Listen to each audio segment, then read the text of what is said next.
गांव का सबसे अच्छा शार्प शूटर था, लेकिन वह 900 किलोग्राम के काले भालू के अचानक हमले के सामने असहाय था। वह सिर्फ मजबूत पंजे और ताकतवर शरीर के सामने अपने शरीर को बेबस छोड़ सकता था। केवल दर्द भरी कराहें ही उसकी हड्डियों की असहनीय पीड़ा को मामूली राहत दे सकती थीं। बचने की छोटी सी उम्मीद के साथ उसने मृत्यु का नाटक किया और सौभाग्य से काले भालू को जाते देखा। हालांकि काले भालू की चतुराई उसकी अपेक्षा से ज्यादा थी। वह न केवल जाने की बजाय रुका, बल्कि अपनी नाक से बार बार सूंघा, जैसे यह यकीन कर रहा हो कि उसकी जान वाकई जा चुकी है, और अपने कठोर पंजे से भी उसे थपथपाया, लगातार उसकी पीठ पर तेज दबाव डालते हुए, जैसे किसी खिलौने को जगाने की कोशिश। जब वह पूरी तरह निराश हो चुका था, तभी अचानक एक छोटे भालू की आवाज पास के जंगल से आई। काला भालू आवाज की दिशा में जाते हुए रुक गया। उसने महसूस किया कि अगर उसने इस मौके को छोड़ा तो भालू के वापस आने पर उसका मरना तय है। एक आखिरी कोशिश करते हुए उसने पास रखी राइफल उठाई, काले भालू पर निशाना साधा और ट्रिगर खींच लिया।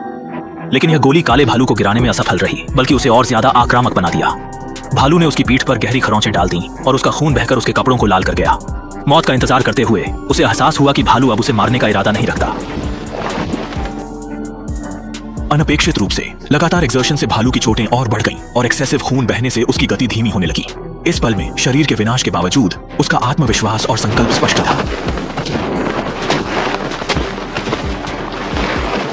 भले ही उसने काले भालू को मार गिराया, लेकिन वह जानता था कि यह उसकी परेशानियों की सिर्फ शुरुआत थी।